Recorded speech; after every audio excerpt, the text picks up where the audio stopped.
All right, so here we are with video number 3. So now that our very first video, we've done our pre-work. The second video, we've had our consultation with the seller. Now the third video, we are on our way home so we can log onto our computers and we can do our work. This video here, we're gonna talk about prepping and doing our pre-work for our next home visit. One of the very first things that I'd like to do is pull comps in the area.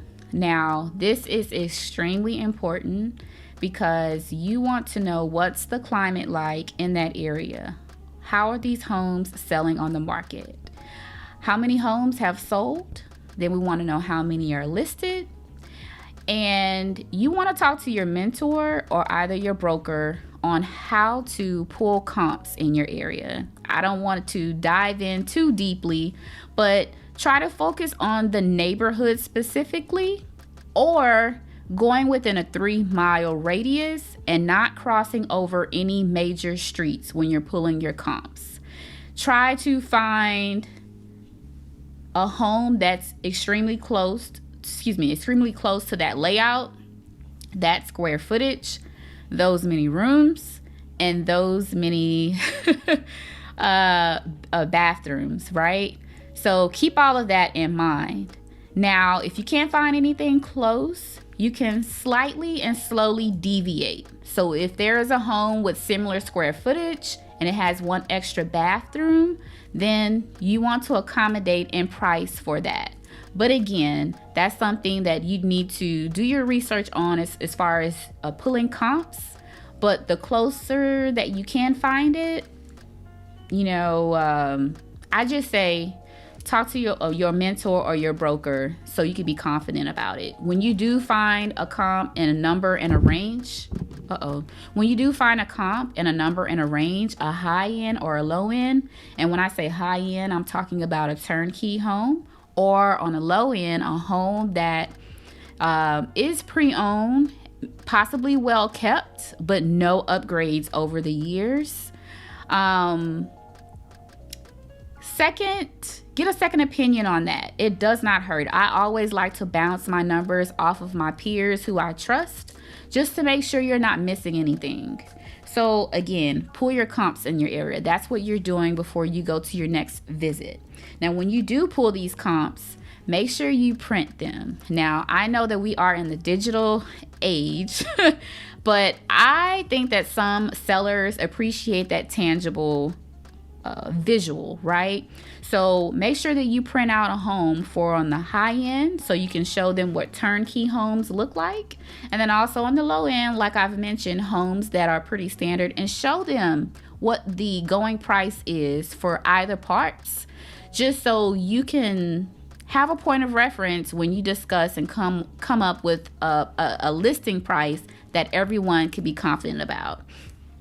Now, you don't want to necessarily overdo it on the price of the home, because that essentially could make you look bad, with a price that's overlisted, and then most importantly, that can delay the home from being sold. And what we want to do, we want to find that sweet spot that can get their attention, possibly get the amount that your seller is looking for, and then maybe just a tiny little bit, but we want to fall in that sweet spot so we cannot underbid, but at least start the discussion for a negotiation. Or heck, you may have multiple offers, and in the climate of Texas right now, that is truly possible. So make sure you do your homework on pulling your comps. Again, I've already discussed turnkey and versus an aged home. Turnkey, if you're in a neighborhood, let's say the neighborhood is 15 and 20 years old. If you have sellers that have upgraded the floors, painted their walls, upgraded their restrooms, have a brand new roof, have modern keys, the access to the door, have a modern camera, alarm systems, just over the years have made that home competitive to new homes that are on the market. That's a win right there. And again, aged homes, let's say, for example, Maybe your seller, they did keep their home up, but the carpet is still the same, the flooring is still the same, all of the fixtures within the home are the same. You know, that means that whoever purchased that home, they could be fine with the home as is. But if they can, you know, see a relative home in the neighborhood that's a little bit more modern, then that means that is either they're going to have to go and make that type of investment so their home can be comparable and modern. If that's the case, then that means that that price needs to be accommodated for, and it will be on the lower end. So I hope I explained that correctly and you're able to follow. So the next thing is purchasing this laser measuring tape. This is extremely helpful because you don't want to drag the old school measuring tape, the yellow measuring tape, across rooms, right? It will be a requirement to list the measurements of each room within your home, within the MLS system. Within your listing, you're going to write a little note in there to say, please verify measurements, but you still want to give them an idea of what the measurements are like within that home. So it's their responsibility to confirm, but it's also your responsibility to be as close as possible to give an idea of the seller to not misrepresent your home. So if you go to your local hardware store, you can purchase one of these, and all you do is just stand in the corner and you press this little button here. A red laser will come on and it will tell you how far you are from that particular area. So if a room is 9 by 10, then that's what you'd write down in your notes on your little notepad. And then as soon as you get home, you'd upload all of that information. But at this point, all you're doing is purchasing your tape. So when you do go to your next visit, you'd be ready to execute all of that. Print copies of the seller's disclosure form and also your T47.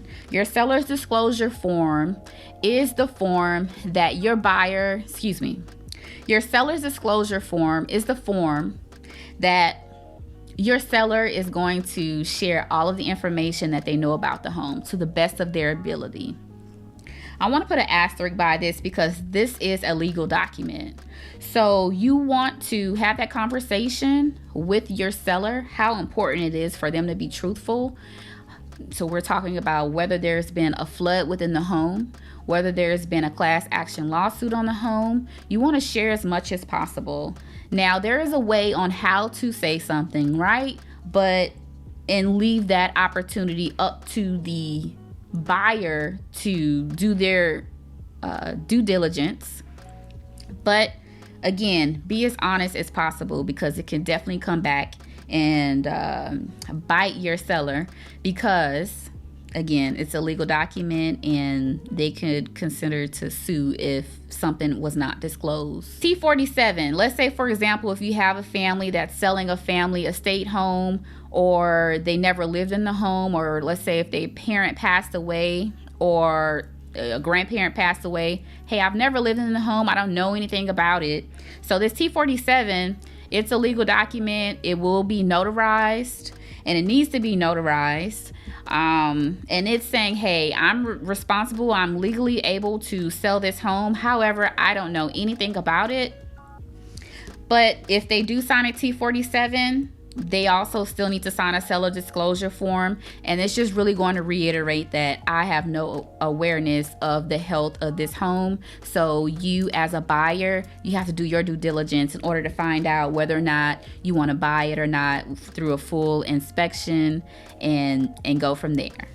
So again, this is our video number 3. This is everything that you need to do following your phone consultation. And this is also your pre-work to your first visit to your seller's home.